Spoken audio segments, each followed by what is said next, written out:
Hello and welcome you all dear students. Mensuration 2D बहुत ही important and easy topic है। सिर्फ यहां पे आपको फॉर्मूलाज एंड कैलकुलेशन करनी है। जो भी क्वेश्चन है सबसे पहले आपको क्वेश्चन पढ़ना आना चाहिए, यानी आपकी जो इंग्लिश है वो अच्छी होनी चाहिए।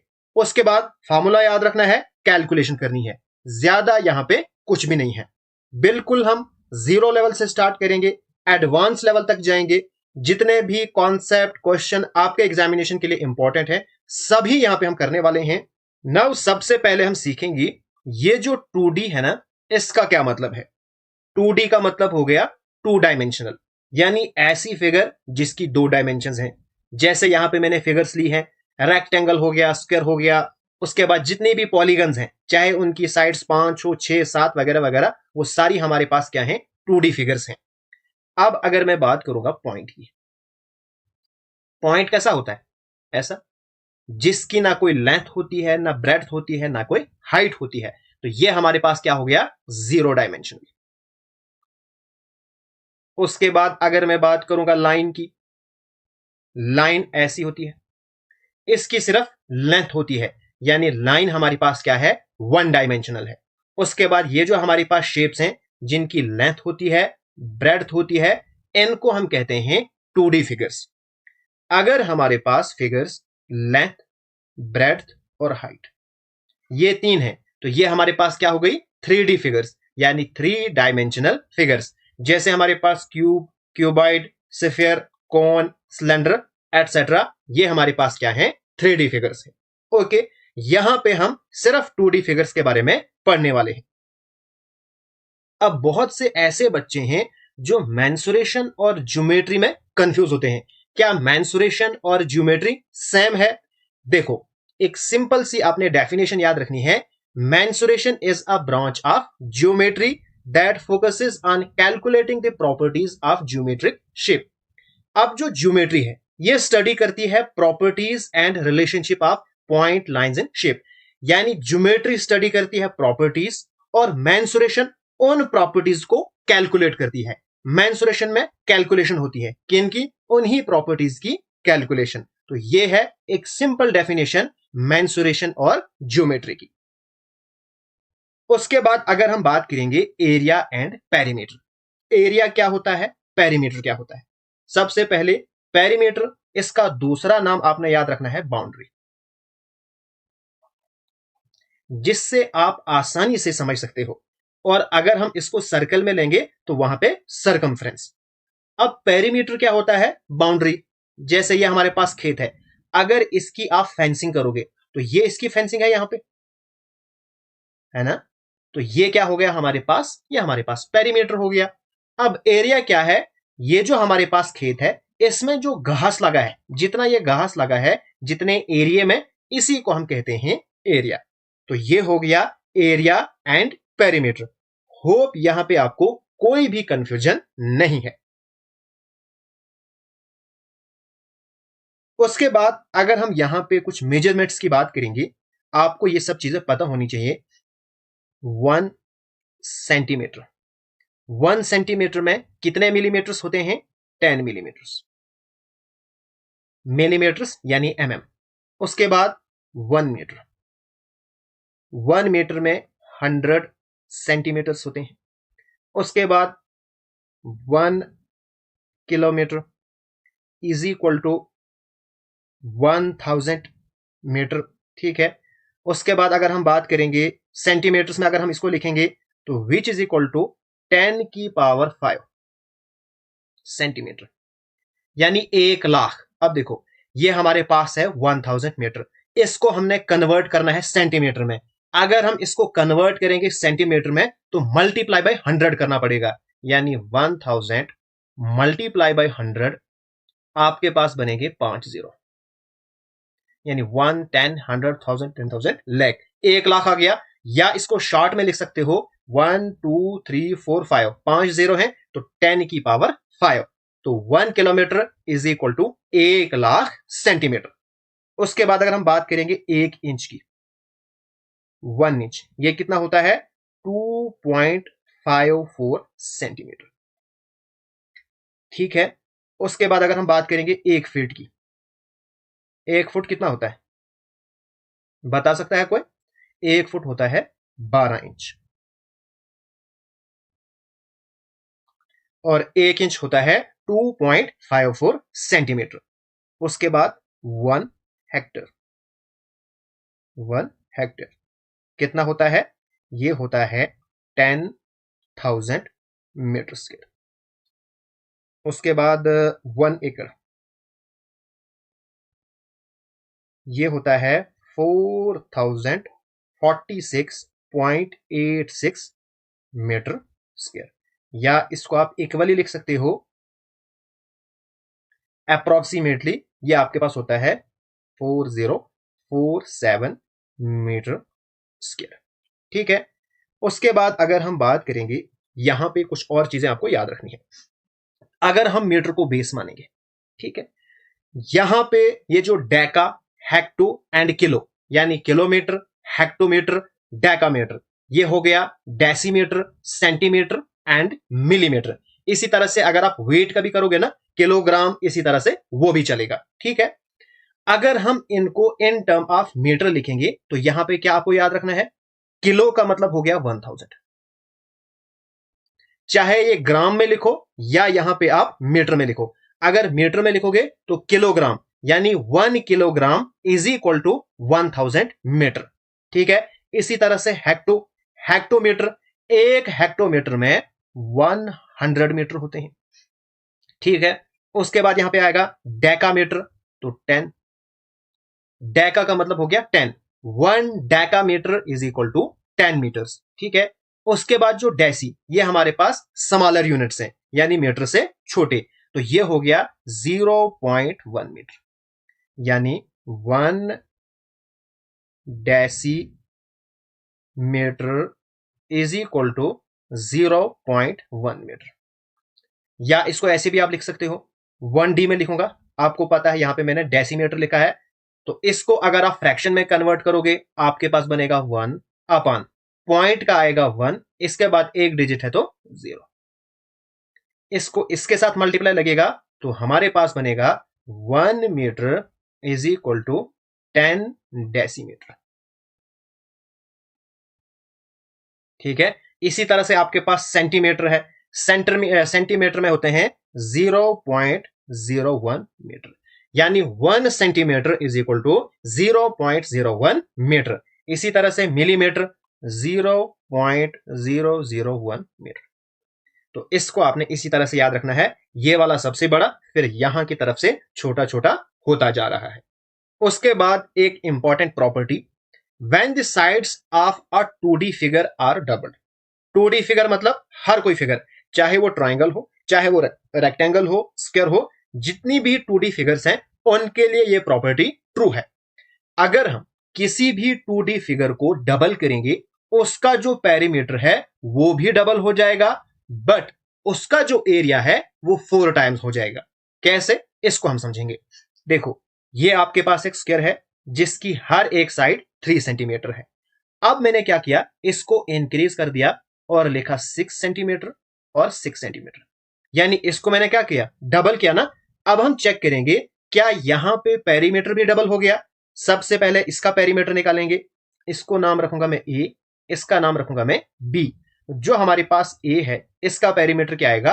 अब पेरीमीटर होती है बाउंड्री, तो बाउंड्री को प्लस करना, यानी ये प्लस ये प्लस ये प्लस ये, यानी जितनी आपको तार की जरूरत है। अगर आप इसको फेंसिंग करना चाहोगे तो यही हमारे पास पेरीमीटर हो गया, 3 प्लस 3 प्लस 3 प्लस कितना हो गया, 12 सेंटीमीटर।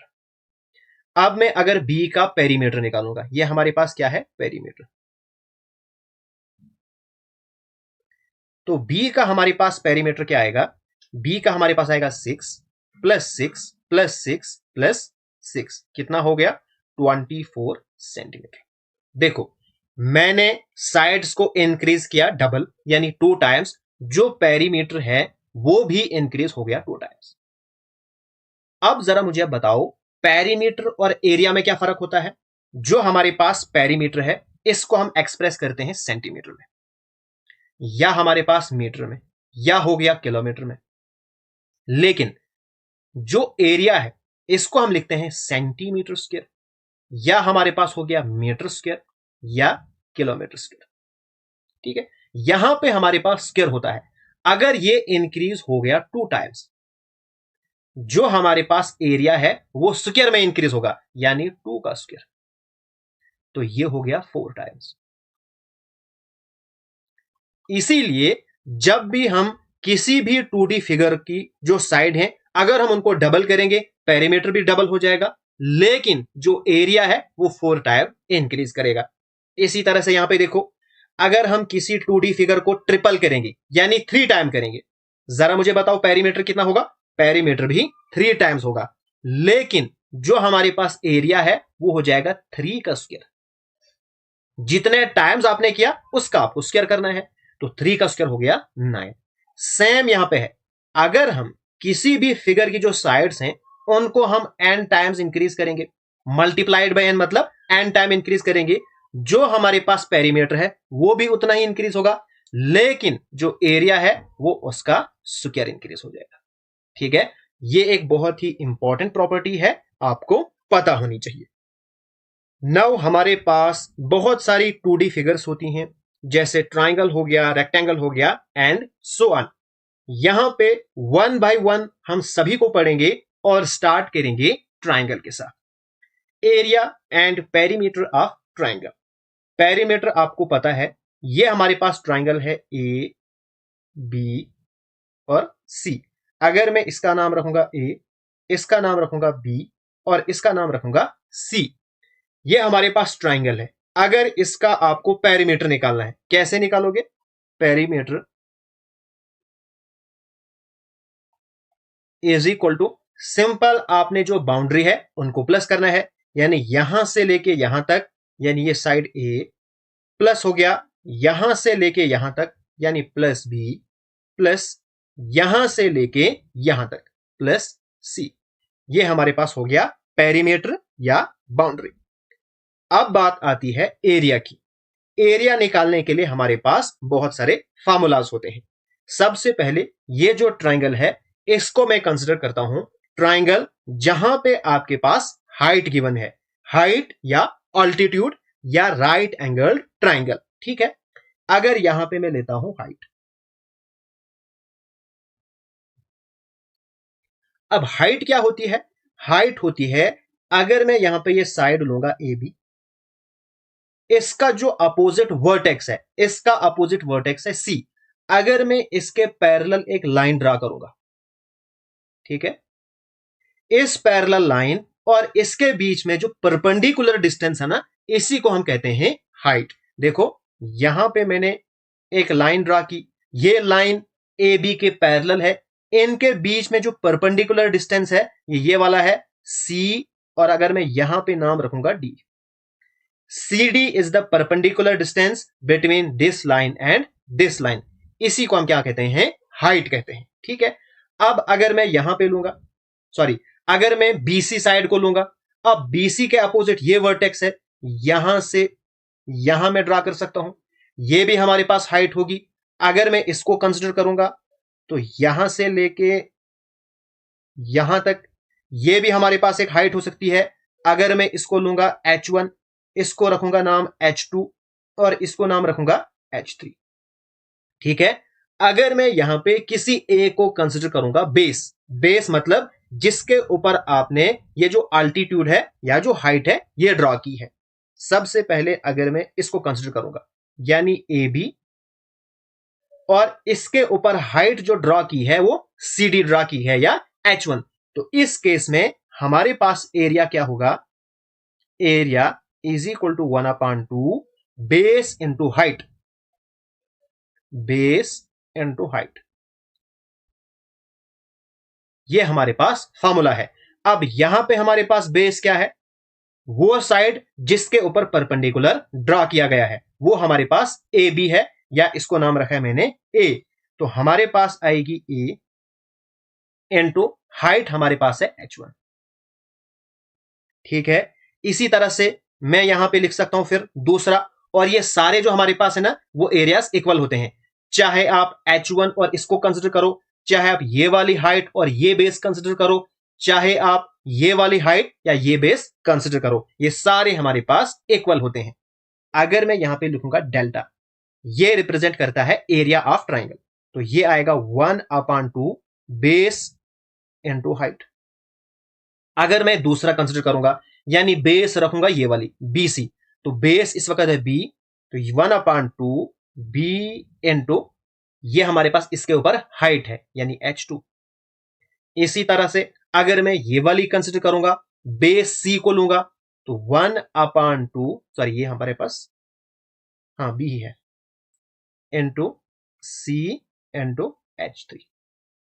मैंने सोचा B मैंने रखा है बेस के लिए, लेकिन यहां पे साइड भी मैंने रखा है नाम B।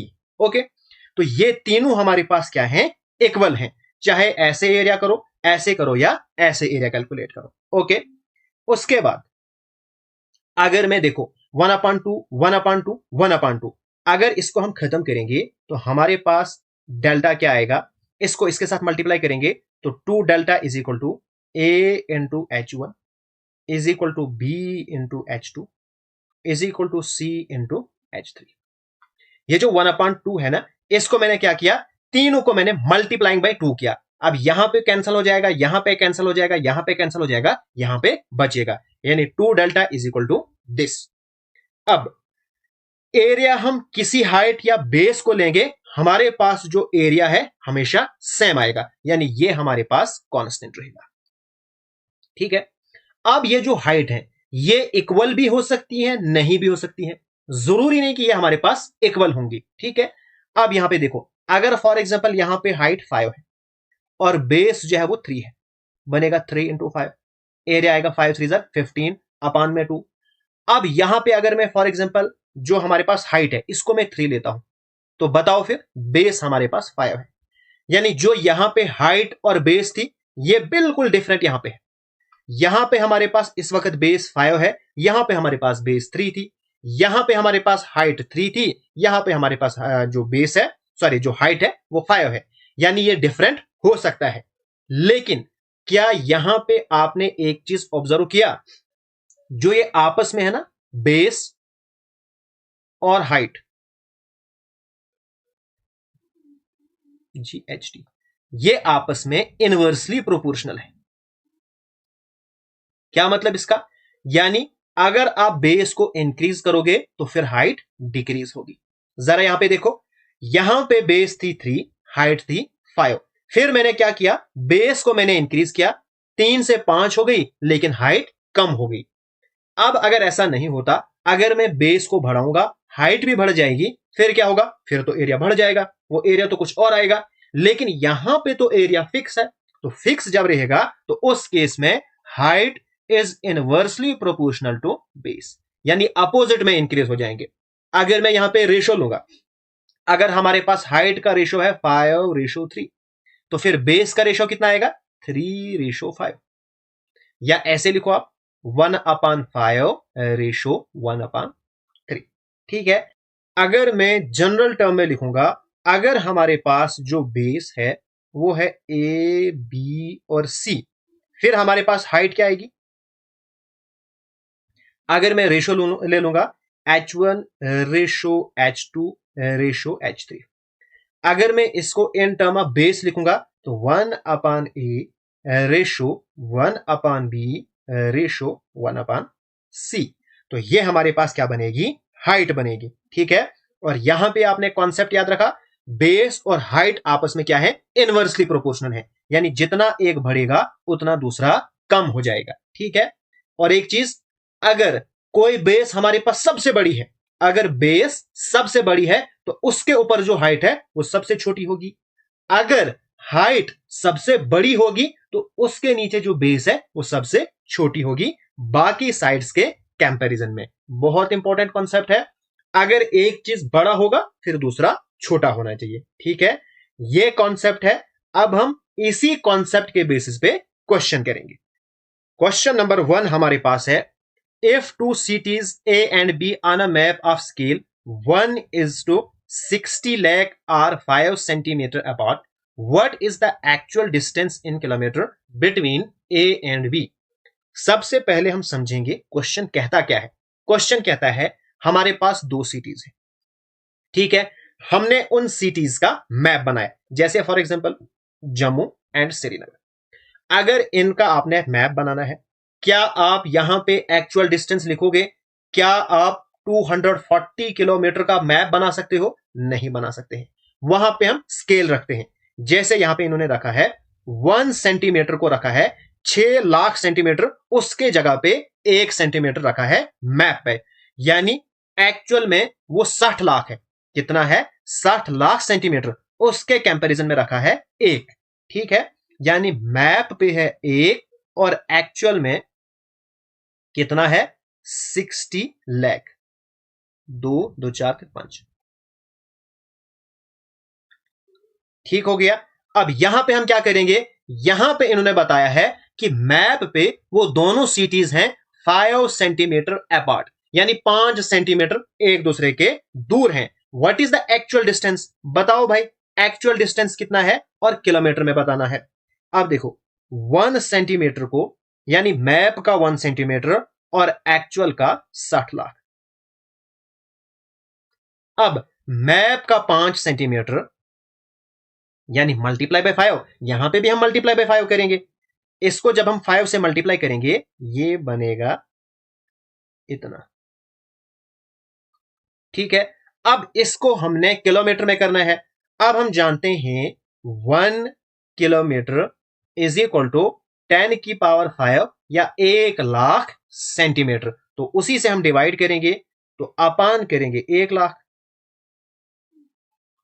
यहां पे लिखेंगे हम किलोमीटर। ठीक है, तो 5 जीरो कैंसल, आपके पास बचेगा 300 किलोमीटर, यानी first option is the correct answer. एक और क्वेश्चन इसी तरह का यहां पे मैं लेता हूं। क्वेश्चन क्या कहता है? If a map of a city was drawn on a scale of 0.2 centimetre to a kilometre. अगर 1 किलोमीटर, यानी जो एक्चुअल में 1 किलोमीटर है, मैप पे हम उसको रखेंगे 0.2 सेंटीमीटर, यानी एक्चुअल में 1 किलोमीटर एरिया है और मैप पे उसको हम बनाएंगे 0.2 सेंटीमीटर। अब यहां से आगे क्वेश्चन क्या कहता है? What area would represent a country if it has an area of 22,500 square kilometre. अब हमने बताना है, अगर एक कंट्री का जो एरिया है वो 22,500 स्क्वायर किलोमीटर है, बताओ फिर मैप पे हम उसको कितने सेंटीमीटर रखेंगे। ठीक है, अब आंसर किस में है? स्क्वायर किलोमीटर में। तो सबसे पहला काम करेंगे, इसको भी हम स्क्वायर में बनाएंगे। तो स्क्वायरिंग बोथ साइड, 1 का स्क्वायर 1, तो 1 किलोमीटर स्क्वायर, इसका भी हम स्क्वायर करेंगे 0.2 सेंटीमीटर स्क्वायर। अब 0.2 का स्क्वायर कितना बनेगा? 0.04 सेंटीमीटर स्क्वायर। अगर ऐसे नहीं आता है तो ऐसे करो, 0.2 का स्क्वायर। क्या इसको हम फ्रैक्शन में लिख सकते हैं? 2/10, 2 डेसिमल का 1, इसके बाद 1 0, तो 10। अब स्क्वायर है तो 2 बार मल्टीप्लाई, 2 2 4 अपान 100। ये इसके साथ गया, पीछे एक 0, तो ये बनेगा 0.04 सेंटीमीटर स्क्वायर।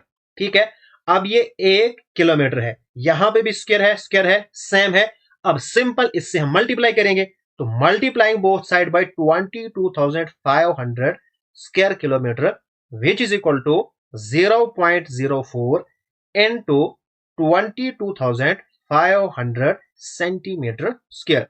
इसको सिंप्लीफाई करेंगे, 4/100 बनेगा, 22,500, 2 0 कैंसल, 2205 को 4 से मल्टीप्लाई करो तो आपके पास बनेगा 900 सेंटीमीटर स्क्वायर।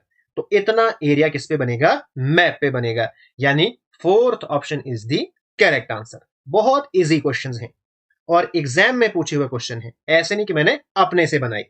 अब देखो, अब यहां पे आगे फॉर्मूला बेस्ड, अभी तक कन्वर्जन हो रहा था। If the altitude of a triangle is 8 centimetre and its corresponding base it is, यहां पे इज है 12 centimetre, then the area of the triangle will be. बहुत सिंपल क्वेश्चन है और एसएससी सीएचएसएल 2023 में पूछा हुआ क्वेश्चन है। ठीक है, देखो कितना इजी क्वेश्चन है। अब हम जानते हैं, जब हमारे पास आल्टीट्यूड और बेस गिवन होता है, उस टाइम पे हमारे पास एरिया का फॉर्मूला होता है 1/2 बेस इंटू हाइट को हो या आल्टीट्यूड को हो। अब 1/2 बेस है 8 सेंटीमीटर और हाइट है 12 सेंटीमीटर, सॉरी बेस है 12 सेंटीमीटर और हाइट है 8, 2 1 जार 2, 4 2 जार 8, तो 12 4 जार 48, तो 48 सेंटीमीटर स्क्वायर। ये आपके पास निकलेगा एरिया ऑफ ट्राइंगल, यानी second option is the correct answer. बस इतना क्वेश्चन था। इसी तरह जरा देखो क्वेश्चन नंबर 4। यहां पे आपके पास एरिया ऑफ ट्राइंगल गिवन है and the length of one of its side is 24 centimetre, और एक इसमें जो साइड है उसकी लेंथ है 24 centimetre. What is the length of perpendicular drawn to the side of the triangle from the opposite vertex.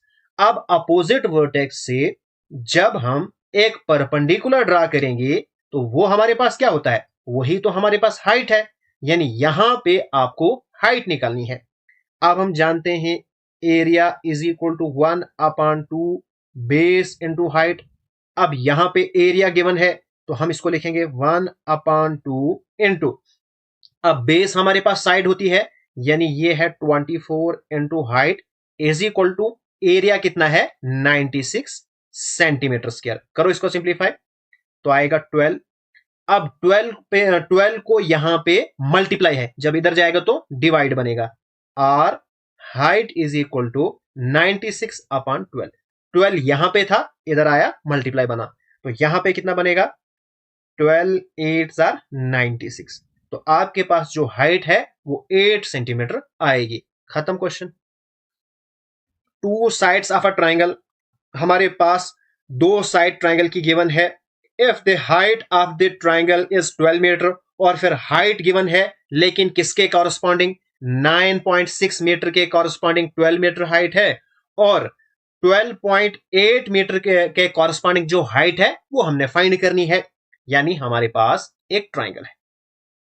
इन्होंने यहां पे दो तरीके से एरिया निकाला है। एक यहां पे साइड है 12.8, दूसरी साइड है 9.6। ठीक है, अब 9.6 के कॉरस्पॉन्डिंग जो हाइट है वो है 12।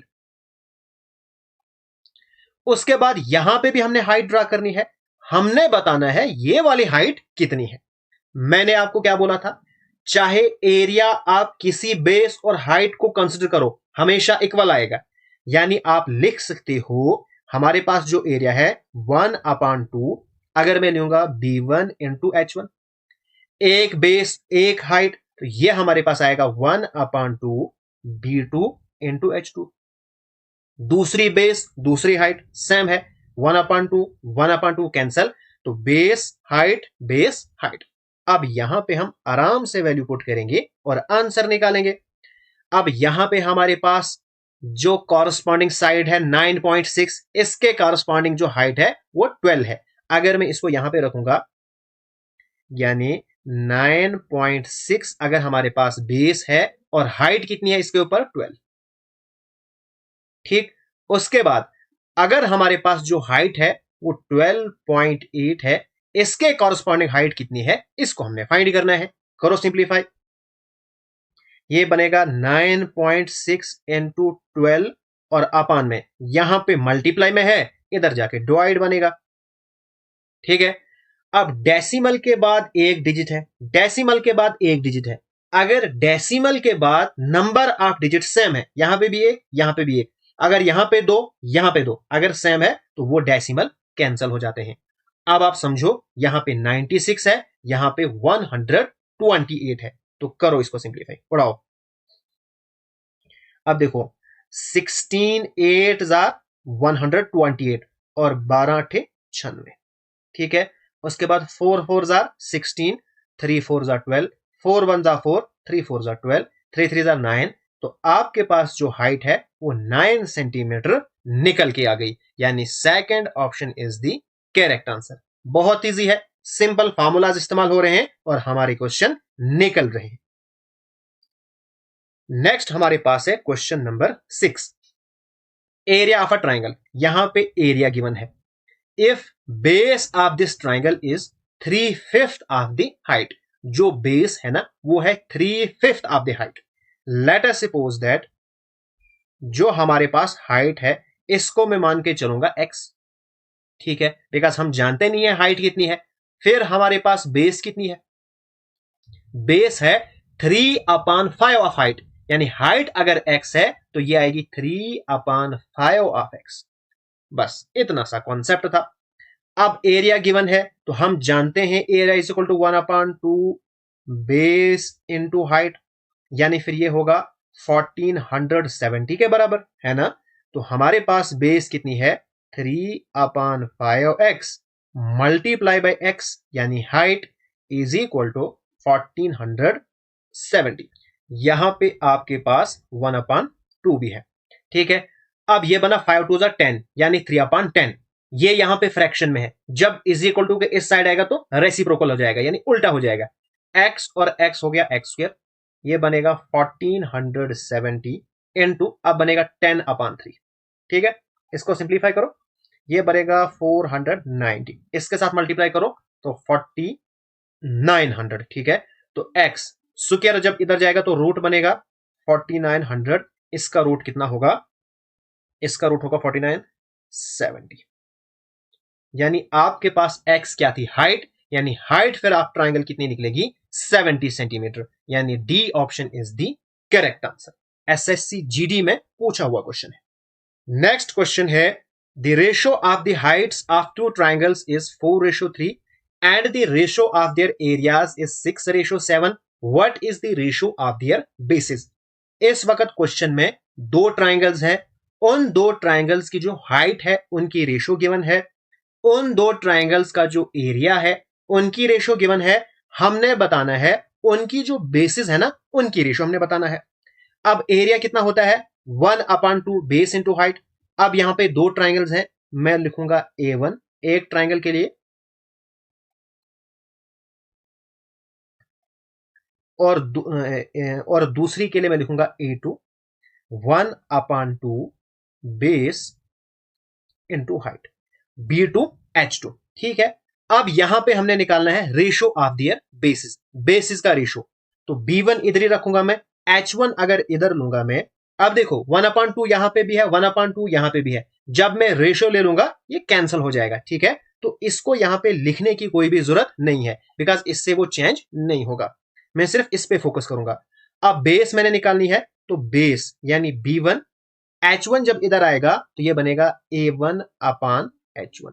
इसी तरह से यहां पे B2 is equal to A2/H2, ठीक है। तो सिंपल सा कॉन्सेप्ट है। अब यहां पे बेसिस की रेशियो आपने निकालनी है तो आपके पास आएगा B1 रेशियो B2। रेशियो का मतलब डिवाइड भी होता है, ठीक है। तो B1 रेशियो B2 यानी ये रेशियो ये, तो A1/H1 रेशियो A2/H2, ठीक है। तो इसको मैं फर्दर लिख सकता हूं। अब हमारे पास जो एरिया है, ठीक है, एरिया क्या क्या है, रेशियो ऑफ द रेज 6, तो मैं लिखूंगा 6/, इसके कॉरस्पॉन्डिंग हाइट है 4, 6/4, रेशियो को डिवाइड भी लिख सकते हैं अपॉन A2 7/H2 3। जब ये ऊपर जाएगा तो रेसिप्रोकल हो जाएगा, तो 6/4 अब बनेगा मल्टीप्लाई 3/7। तो 2 2 जा 4, 2 3 जा 6, 3 3 जा 9, तो बनेगा 9/7 2 जा 14। 9/14 मतलब 9:14, यानी 9:14, यानी first option is the correct answer. लेकिन इतना आपको नहीं करना है, ये मैंने आपको समझाने के लिए इतना सारा लिखा। सिंपल आपने क्या करना है, आपके पास एरिया है, इसकी रेशियो है 6:7। उसके बाद आपके पास चाहे बेस गिवन है या हाइट गिवन है उससे कोई फर्क नहीं पड़ने वाला है, ठीक है। तो आपके पास हाइट कितनी है 4:3, आपको बेस निकालनी है। अब इनको आपने डिवाइड करना है ना, जब भी आपको डिवाइड करना है सिंपल आपने क्रॉस मल्टीप्लीकेशन करनी है, खत्म। ये सब चीजें नहीं याद रखनी है। 6 3 जार 18, 7 4 जार 28। अब देखो 9 2 जार 18, 14 2 जार 28, तो 9:14। बस इतना आपको करना था, यानी फर्स्ट ऑप्शन करेक्ट है यहां पे। अब हम यहां पे एक छोटा सा कॉन्सेप्ट सीखेंगे, उसके बाद क्वेश्चन करेंगे। देखो, हमने जो एरिया निकाला, अभी तक हम क्या करते थे, बेस इंटू हाइट करते थे। यहां पे हमारे पास राइट ट्रायंगल है, इसके बारे में पढ़ेंगे। राइट ट्रायंगल में एक एंगल क्या होता है, 90 डिग्री होता है। अगर इसका नाम रखूंगा मैं ए बी और सी, जो एंगल बी है ये 90 डिग्री है। अब 90 डिग्री के जो अपोजिट वाली साइड होती है ना, ये इस ट्रायंगल में सबसे बड़ी साइड होती है। एक प्रॉपर्टी। दूसरी, इसको हम कहते हैं हाइपोटेन्यूज। इन दो में से किसी एक को रखो परपेंडिकुलर, दूसरे को रखो बेस। ठीक है। अब पाइथागोरस थ्योरम कहती है हाइपोटेन्यूज का square is equal to perpendicular का स्क्वायर प्लस बेस का स्क्वायर। ठीक है। उसके बाद अगर हमने राइट ट्रायंगल का एरिया निकालना है तो क्या आएगा, 1/2 परपेंडिकुलर इंटू हाइट। ठीक है, या sorry perpendicular into base, sorry height नहीं, परपेंडिकुलर इंटू बेस। ये जो हमारे पास दो साइड्स है ना, इनको हम कहते हैं लेग्स। ये वो साइड होती हैं जो 90 डिग्री का एंगल बनाते हैं। ठीक है, बहुत सिंपल सा कॉन्सेप्ट है। अगर आपको राइट ट्रायंगल का एरिया निकालना है, एरिया कैसे निकालना है, 1/2 वो साइड जो 90 डिग्री एंगल बनाती है, यानी परपेंडिकुलर इंटू बेस या बेस इंटू परपेंडिकुलर लिखो, कोई फर्क नहीं पड़ता है। ठीक है। उसके बाद पाइथागोरस थ्योरम क्या कहती है, ये जो सबसे बड़ी साइड है ना, हाइपोटेन्यूज का square is equal to perpendicular का स्क्वायर प्लस बेस का स्क्वायर। ठीक है। तीसरी प्रॉपर्टी आपने क्या याद रखी, जो हाइपोटेन्यूज होती है वो हमेशा होती है opposite to the 90 degree angle. कैसे आपको हाइपोटेन्यूज पहचानना है, सबसे पहले आपको देखना है 90 डिग्री एंगल कहां पे है, जहां पे होगा उसके अपोजिट वाली साइड हमेशा हाइपोटेन्यूज होगी। ठीक है। अगर इसको मैं इधर लूंगा तो हाइपोटेन्यूज आपके पास बनेगा √p² प्लस b²। ठीक है। अब यहां पे आपको क्या करना है, कैलकुलेशन को इजी करने के लिए आपको कुछ पाइथागोरियन ट्रिपलेट याद रखने हैं। इससे क्या होगी, कैलकुलेशन इजी होगी। देखो 3 4 5 ये है क्या, पहले मैं इसको समझाऊंगा। 3 4 5 एक्चुअल में ये मेजरमेंट है साइड्स ऑफ राइट ट्रायंगल। अगर मैं ये राइट ट्रायंगल लूंगा, अब देखो पहली प्रॉपर्टी मैंने आपको क्या बताई, राइट ट्रायंगल में सबसे बड़ी साइड कौन सी होती है, राइट एंगल के अपोजिट, यानी हाइपोटेन्यूज, यानी ये हमारे पास 5 है। इन दो में से किसी एक को 4 रखो, किसी को 3 रखो, इससे फर्क नहीं पड़ेगा, फर्क पड़ता है हाइपोटेन्यूज से। ठीक है। अब ये हमें क्या बताता है, फॉर एग्जाम्पल अगर मुझे हाइपोटेन्यूज पता होता ही नहीं, ऐसे होता, दो साइड्स गिवन है, तीसरी आपको फाइंड करनी है, तो कैसे फाइंड करोगे, सिंपल आप पाइथागोरस थ्योरम का इस्तेमाल करोगे, यानी हाइपोटेन्यूज का square is equal to perpendicular का स्क्वायर प्लस बेस का स्क्वायर। तो यहां पे हमारे पास हाइपोटेन्यूज एक्स मैंने रखा या एच ही रखू मैं, तो परपेंडिकुलर 3 है, बेस 4 है, तो H square is equal to 9 plus 16। H हमारे पास बनेगा √25, यानी इन दोनों को प्लस करके फिर मैंने स्क्वायर इधर शिफ्ट किया तो रूट बना, 25 का रूट आ गया 5, यानी हाइपोटेन्यूज मेरे पास निकल के आ गया 5। अगर आप बेसिक से नहीं करना चाहते हो, ये तो हमारे पास हो गया बेसिक, ये आपका बेसिक है। अगर आपके पास दो साइड गिवन है तो पाइथागोरस थ्योरम से आप तीसरी साइड आराम से निकाल सकते हो। ठीक है। या अगर आपके पास 3 साइड्स गिवन है, यानी 3 4 5, आपसे कोई पूछेगा क्या ये राइट ट्रायंगल बनाता है, आपने क्या करना है, इनको इसमें डालना है और देखना है, अगर ये इक्वल आएंगी तो राइट ट्रायंगल बनाएगा, नहीं आएगी तो राइट ट्रायंगल नहीं बनाएगा। ठीक है। अगर आप चाहते हो कि ये सब मैं न करूं, फिर आपको पता होना चाहिए पाइथागोरियन ट्रिपलेट, यानी आपके क्वेश्चन में गिवन होगा एक ट्रायंगल है, उसकी साइड है 5 सेंटीमीटर, दूसरी साइड है 13 सेंटीमीटर, बताओ भाई तीसरी साइड कितनी होगी, आपने सिंपल देखना है, अच्छा 5 13, ये पाइथागोरियन ट्रिपलेट में है ना, यानी 5 12 13, तो 5 12 13, तो पाइथागोरस थ्योरम यहां पे यूज करने की जरूरत है ही नहीं, वरना वैसे आप कर सकते हो लेकिन टाइम कंज्यूमिंग है। कैलकुलेशन को इजी करने के लिए टाइम बचाने के लिए इसको हम करते हैं, वरना बेसिक तरीका हमारे पास ऑलरेडी है। अब ये कैसे याद होगा? जब आप इसको बार बार देखोगे, जब भी सुबह आप कोई भी किताब पढ़ोगे, इनको आप अपने साथ किसी शीट पे लिखो, तो एक नजर इसको जरूर पढ़ो, जरूर मारो।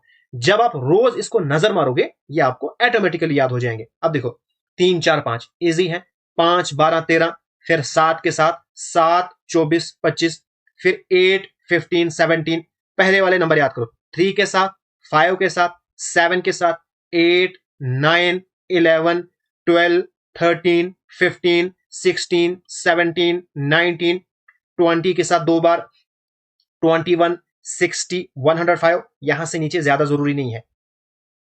69 ये थोड़ा सा जरूरी है, लेकिन यहां तक सबसे ज्यादा इंपॉर्टेंट है, जो कि फ्रिक्वेंटली इस्तेमाल होते हैं। ठीक है, देखो 20 21 29, फिर 20 99 101, ये काफी बार इस्तेमाल होता है। उसके बाद 17 144 145, ये भी काफी बार इस्तेमाल होता है। उसके बाद 19 180 181, जब आप बार बार देखोगे ये ऑटोमेटिकली आपको याद हो जाएंगे। अब हम इन्हीं कॉन्सेप्ट के बेसिस पे क्वेश्चन करेंगे। Find the area of triangle, यहां पे साइड्स गिवन है। अब एरिया के जो हमारे पास फार्मूलाज हैं, जर्नल जो फार्मूला है ना, वो है हेरोन्स फार्मूला। यानी अगर कोई जो हमारे पास जो साइड्स ऑफ ट्राइंगल है वो राइट एंगल नहीं बनाती है, या वहां पे आपको बेस और हाइट गिवन नहीं है, फिर आप क्या करते हो? हेरोन्स फार्मूला इस्तेमाल करते हो, जो हम आगे पढ़ेंगे। लेकिन अगर आपने यहां से पहचान लिया, यार ये ट्राइंगल तो मेरे पास राइट ट्राइंगल है, अगर आपने नहीं पहचाना, फिर आपको हेरोन फार्मूला इस्तेमाल करना है, वो भी मैं आपको सिखाऊंगा, लेकिन वो थोड़ा सा लेंथी हो जाता है। अगर आपने पहचान लिया, अच्छा ये तो राइट ट्राइंगल है, फिर आपको सिंपल क्या करना है? सबसे बड़ी वाली साइड को छोड़ देना है, तो एरिया आपके पास कितना आएगा? जो दो छोटी साइड्स हैं, 1/2 बेस इनटू परपेंडिकुलर, तो आपके पास 6 सेंटीमीटर स्क्वायर। आराम से यहां पे क्वेश्चन निकल गया। इसी तरह से हमारे पास क्वेश्चन नंबर 9 है। In a right angle triangle, if the hypotenuse is 101 centimeter and one of its side is 20 centimeter, what is its area? अब देखो, एक साइड तो है 101, दूसरी है 20। जरा मुझे बताओ, पाइथागोरियन ट्रिपलेट से आपके पास तीसरी क्या निकलेगी? या तो यहां पे आपको क्या करना पड़ेगा, जो हम आपके पास पाइथागोरियन थ्योरम है उसको इस्तेमाल करना पड़ेगा। अगर आप चाहते हो कि वो टाइम आपका जाया ना हो जाए, फिर आप पाइथागोरियन ट्रिपलेट को याद करो। अब मुझे याद है 20, उसके बाद 99 और 101, ये पाइथागोरियन ट्रिपलेट है, यानी तीसरी साइड फिर 99 है। तो दो छोटी साइड, बड़े को छोड़ दो, तो एरिया आपके पास कितना आएगा? एरिया 1/2 बेस इनटू परपेंडिकुलर, तो 2 1 2, 10 2 20, आपके पास आएगा 990। यही आपको निकालना था एरिया ऑफ ट्राइंगल, यानी D option is the correct answer. Next question, the edges of a triangular board, आपके पास जो ट्राइंगुलर बोर्ड है उसकी साइड्स यहां पे गिवन है। आपने निकालना है कॉस्ट ऑफ पेंटिंग। इस वक्त आपको कॉस्ट निकालनी है, और रेट क्या है? 8 पर मीटर स्क्वायर, यानी 1 मीटर स्क्वायर, इसका वो चार्जेस करता है 8 रुपए। देखो, आपने पेंटर बुलाया, आपके घर में एक दीवार है, उस दीवार को आपने पेंट करना है। पेंटर को बोलते हो, भाई आपने यहां पे पेंट करना है, ठीक है, अब जरा बताओ आप कितने चार्जेस लोगे? वो देखेगा और कहेगा, मैं इसको ना 1 मीटर स्क्वायर का आपको 8 रुपए चार्ज करूंगा, ठीक है। अब टोटल आप उसको कितने पैसे दोगे? वो डिपेंड करेगा इस दीवार का एरिया कितना है। यानी सबसे पहले हमें क्या निकालना पड़ेगा? एरिया, फिर हम मल्टीप्लाई करेंगे उतने रुपीज से जितने वो हमें चार्जेस करता है पर मीटर स्क्वायर, ठीक है। सिंपल सा कॉन्सेप्ट है।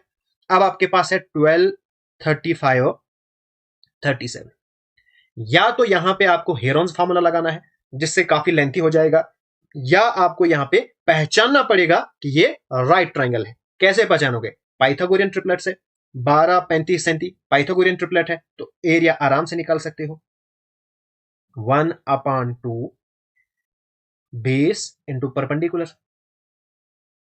तो 6 दूने 12, 35 इंटू 6 करो, आपके पास आएगा 35 इंटू 6 ही रखो।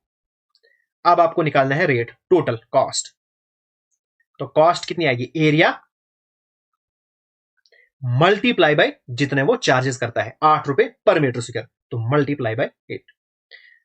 35 8 होता है 280, तो 6 इंटू 280, इसको मल्टीप्लाई करोगे तो 1680 रुपीज बनेंगे। तो इतना वो चार्ज करेगा, यानी C option is the correct answer.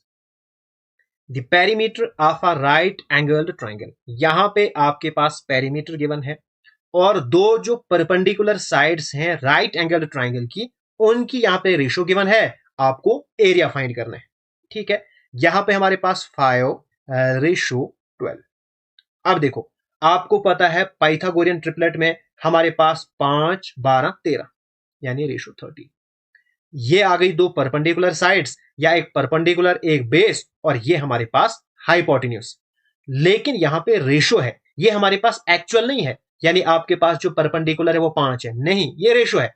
जब हम रेशियो को खत्म करते हैं तो ये बनेगा 5x, ये बनेगा 12x, ये बनेगा 13x। ठीक है, अब हमारे पास जो पेरीमीटर है 120 है। पेरीमीटर में हम क्या करते हैं, सारी साइड को प्लस करते हैं, तो हमारे पास 5x plus 12x plus 13x, और पेरीमीटर कितना है 120। तो ये कितना बनेगा, ये बनेगा 25 5 30, तो 30x इज इक्वल टू 120, और x is equal to 120 upon 30।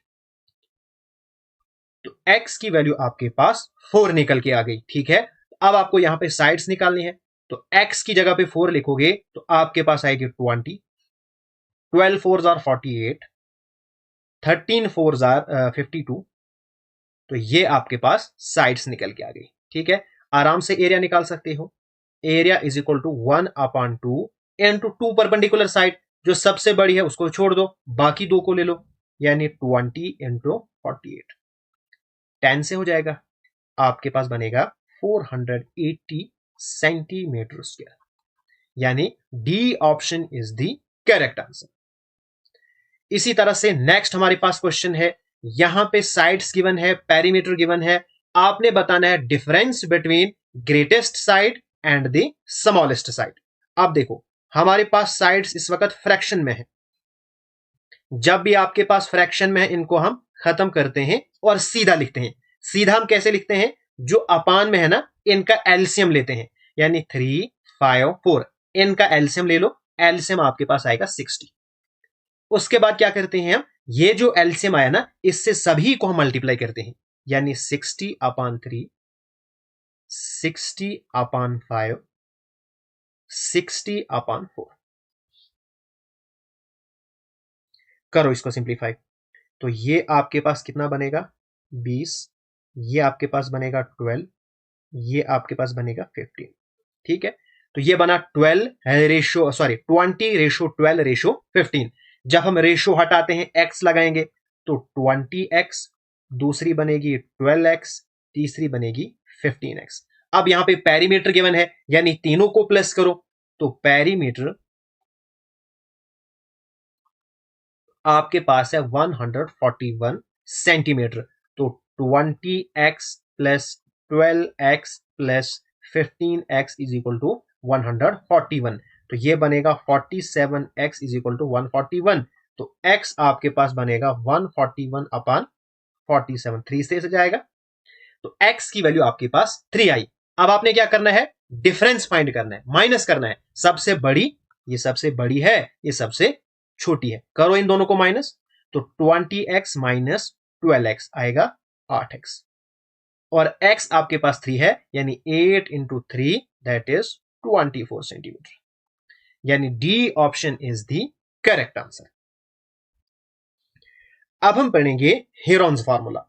Heron's formula कहता क्या है, यह हमारे पास ट्राइंगल है ए बी और सी। अब हेरोन फार्मूला क्या है, हेरोन्स फार्मूला ये हर जगह लगता है। अगर आपको जो हमने पाइथागोरियन ट्रिपलेट है वो आपको नहीं पता, जैसे आपको 5 12 13, अब आपको पता नहीं है कि यह राइट ट्रायंगल बनाती है, तो फिर आप हेरोन्स फार्मूला से करोगे, यहां से भी वही आंसर आएगा। ठीक है, अब हेरोन फार्मूला क्या कहता है, सबसे पहले इसका पेरीमीटर निकालो। ठीक है, अगर इसको मैं मान के चलो ए रखता हूं, इसको बी, इसको सी, तो पेरीमीटर आपके पास कितना आएगा, सभी को हम प्लस करते हैं साइड को, ए प्लस बी प्लस सी। तो सबसे पहले यहां पे सेमी पेरीमीटर निकालना पड़ेगा, यानी पेरीमीटर का आधा। तो a plus b plus c का हाफ, सेमी पेरीमीटर। अब area, area is equal to, by using Heron's formula आएगा semi perimeter into s minus ए, यानी semi perimeter minus side, semi perimeter minus दूसरी साइड, सेमी पेरीमीटर माइनस तीसरी side. तो ये आपके पास Heron's formula है, ठीक है। अब हम इसको अप्लाई करेंगे क्वेश्चन में। The length of the side is 5, 7, 10। अब देखो हमारे पास साइड है 5, 7 और 10। ये यहां पे पाइथागोरियन ट्रिपलेट नहीं बना रही है, यानी 1/2 बेस इंटू परपेंडिकुलर, वो वाला यहां पे फॉर्मूला नहीं इस्तेमाल होगा। ना ही यहां पे हमारे पास हाइट गिवन है, वो भी इस्तेमाल नहीं होगा। तो यहां पे इस वक्त हम इस्तेमाल करेंगे हेरोन्स फॉर्मूला।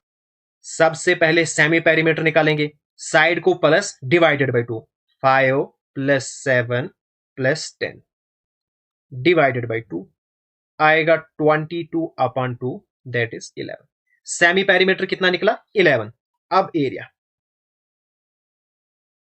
एरिया क्या आएगा, S into S minus A into S minus B into S minus C. अब यहां पे हम वैल्यू पुट करेंगे, एस सेमी पेरीमीटर कितना है 11 इंटू एस माइनस ए, यानी 11 minus first side into 11 minus second side, 11 minus third side.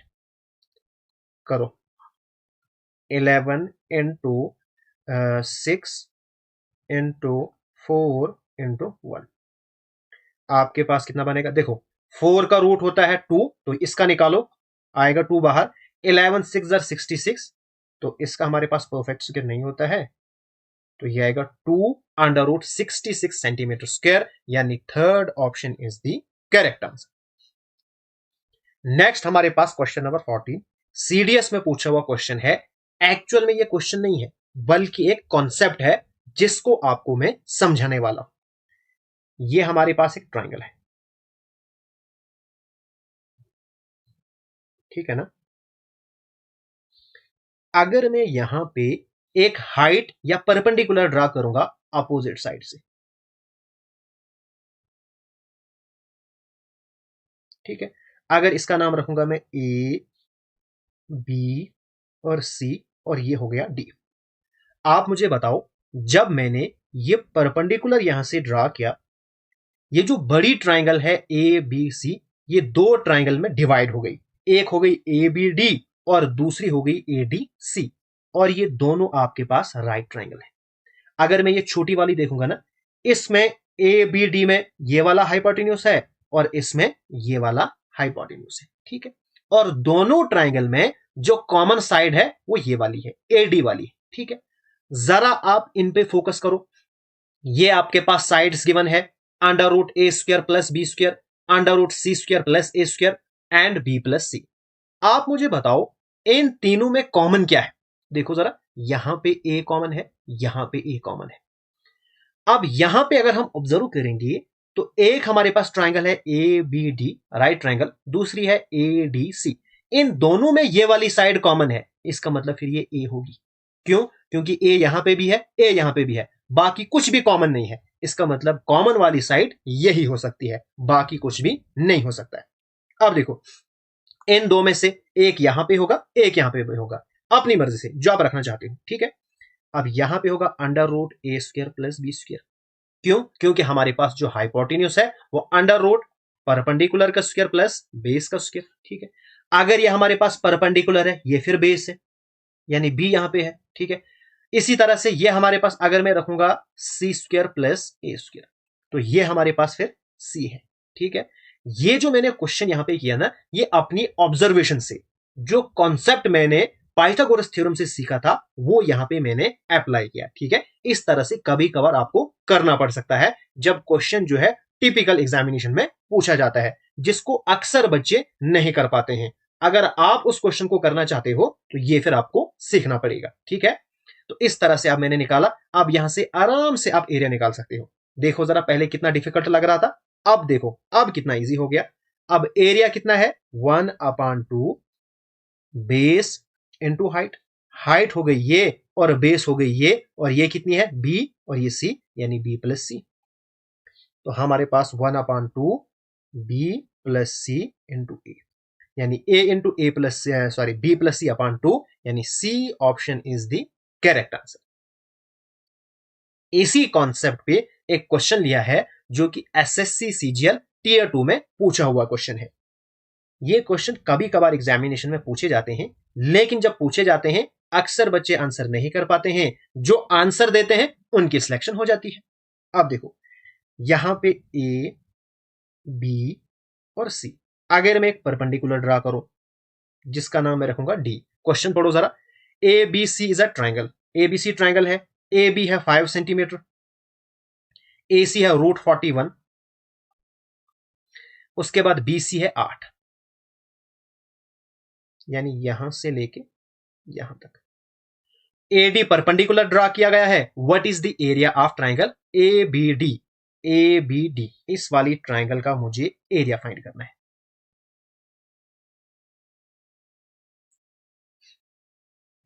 ठीक है, अब ये ट्राइंगल तो मेरे पास राइट ट्राइंगल है, ठीक है।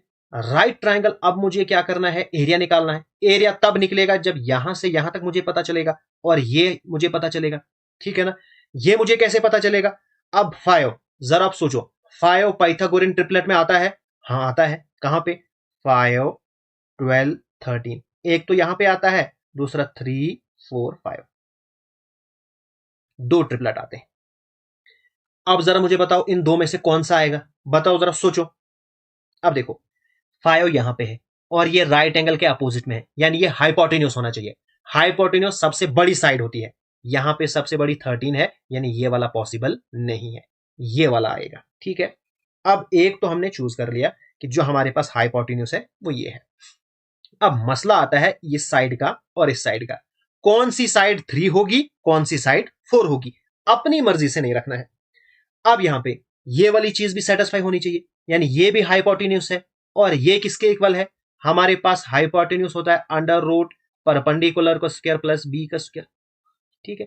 अगर इसको मैं रखूंगा 4, फिर ये हमारे पास 3 आएगा, अगर ये 3 आएगा फिर यहां पे हमारे पास 5 आएगा, ठीक है। तो अब कितना बनेगा, ये चीज सेटिस्फाई होनी चाहिए।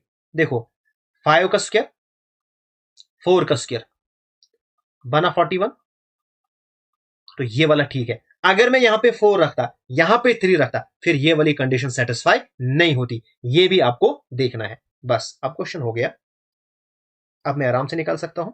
बस इतना सा कॉन्सेप्ट आपको सीखना था, 1/2 base into perpendicular into base. तो हमारे पास आ गया 1/2, तो इस वाली का मुझे निकालना है, तो परपेंडिकुलर है 4, बेस है 3, तो 2 2 जा 4, तो आएगा हमारे पास 6 centimetre square, which is the required answer. Next हमारे पास है question number 16। The sides of a triangular park are in the ratio of 12, 17 and 25 and its perimeter is 1080 meter the area। अब देखो यहां पे आपके पास जो साइड है वो 12x बनेगी जब मैं खत्म करूंगा, दूसरी बनेगी 17x, 25x। इसको आप हेयर ऑन फॉर्मूला से भी कर सकते हो, वहां से थोड़ा सा लेंथी हो जाएगा, लेकिन यहां पे एक ट्रिक भी आपको मैं सिखाऊंगा, ठीक है, जो आप कहीं पे भी इस्तेमाल कर सकते हो। ये हमारे पास हो गया ना, पेरीमीटर आपके पास है 1080। पेरीमीटर कैसे हम ऑब्टेन करते हैं, एन को प्लस करके, यानी 12x प्लस प्लस, और ये आपके पास है 1080, इसको प्लस करो, आपके पास है 54। देखो 54 10 हो गया, 540 डबल करोगे तो 1080, यानी ये कैंसिल हो गया, x की वैल्यू आपके पास 20 आई, ठीक है। अब आप यहां पे क्या कर सकते हो, x की वैल्यू यहां पे रखो, आपके पास साइड्स आ जाएंगी, उसके बाद आपको एरिया निकालना पड़ेगा, ठीक है। उसके बाद उसको कन्वर्ट करना है हेक्टर्स में, ठीक है। ये तो बेसिक तरीका है, आपको पता है, हेयर ऑन फॉर्मूला से आराम से एरिया निकाल सकते हो, लेकिन कैलकुलेशन थोड़ी सी हो जाएगी। अब यहां पे शॉर्टकट तरीका क्या है, अगर मैं मान के चलूं आपके पास जो साइड्स ऑफ ट्राइंगल हैं वो यही हैं, यानी जो रेशियो में है ना, यही आपके पास एक्चुअल साइड्स हैं, यानी 12, 17, 25, 12, 17, 25। उस केस में फिर आपके पास पेरीमीटर कितना आएगा, इन तीनों को प्लस करो तो 54। ठीक है, यानी आपके पास जो पेरीमीटर है, सॉरी, अगर आपके पास साइड्स 12, 17, 25 हैं, तो उस केस में साइड्स अगर आपके पास गिवन है, उस केस में पेरीमीटर आपके पास 54 है। अगर साइड्स को आप मल्टीप्लाई करोगे 20 के साथ, क्योंकि यहां पे है ना 12 इंटू 20, फिर 17 इंटू 20, जो एक्चुअल साइड्स हैं 25 इंटू 20। अब जो स्टार्टिंग में मैंने कॉन्सेप्ट आपको समझाया था, जितना आप साइड्स को इंक्रीज करोगे उतना पेरीमीटर होगा, यानी पेरीमीटर भी यहां पे कितना हुआ है, 20 टाइम्स हुआ है। अगर साइड्स इंक्रीज हुई है 20 टाइम्स, तो फिर पेरीमीटर कितना इंक्रीज हुआ है, वो भी 20 टाइम इंक्रीज हुआ है। और एरिया कितना इंक्रीज होगा, एरिया इंक्रीज होगा 20 का स्क्वायर। ठीक है ना, बस अब आपको क्या करना है, ये वाला एरिया निकालना है, उसको इससे हम मल्टीप्लाई कर देंगे। ठीक है, तो इससे आपको अब यहां पे छोटी छोटी रकमें हैं, यहां से एरिया निकालना इजी हो जाएगा हेरोन फार्मूले से। तो यहां पे पेरीमीटर 54 है, तो सेमी पेरीमीटर इसका हाफ आएगा, यानी 27। तो एरिया आपके पास इसके अकॉर्डिंग कितना आएगा, under root S into S minus A, किसी एक साइड को ले लो तो आपके पास आएगा 15, फिर दूसरी साइड को लो 27, सॉरी 17, फिर तीसरी को लो तो 2। तो एरिया आपके पास कितना आएगा, अगर मैं इसका रूट निकालूंगा तो इसको मैं ब्रेक करके लिख दूं, यहां पे 27 को मैं लिख सकता हूं 3 इंटू 3 इंटू 3, 15 को 5 इंटू 3, 10 को 5 इंटू 2 इंटू 2। अब रूट कैसे निकालते हैं, पेयर बनाते हैं और बाहर निकालते हैं। इन दो में से एक बाहर निकलेगा, जिसका पेयर बनेगा वो बाहर निकलेगा। तो ये बनेगा 9, 5, 2, 5 दूने 10 आएगा 90। यानी अगर यही आप मान के चलोगे, उस केस में एरिया आपके पास कितना आएगा, 90। ठीक है, लेकिन इन्होंने 20 टाइम इंक्रीज किया है, यानी एक्स की जो वैल्यू है ना 20 टाइम्स, तो एरिया कितना इंक्रीज होगा, इसी का स्क्वायर, यानी जो एक्चुअल एरिया है, बस हो गया। तो आएगा 90 इंटू इसका आएगा 400, 3600 आएगा 36,000 मीटर स्क्वायर। अब हम जानते हैं यहां पे हेक्टर्स में लिखना है ना, तो हेक्टर्स में क्या होता है, 1 hectare is equal to 10,000 metre square. तो उससे डिवाइड करो, ये 3 जीरो कैंसल, बीच में पॉइंट आएगा, 3.6 हेक्टर आएगा, यानी A option is the correct answer. यहां पे सिंपल आपने क्या करना है, जो आपके पास रेशियो है ना, इन्हीं को आपने साइड मानना है। ठीक है, फिर जो एक्स की वैल्यू आई है ना यहां पे, उसका स्क्वायर से आपको मल्टीप्लाई करना है, वो आपके पास एक्चुअल एरिया आ जाएगा। बस इतना सा यहां पे कॉन्सेप्ट याद रखना है, यहां से फिर आपकी कैलकुलेशन जल्दी जल्दी हो जाएगी।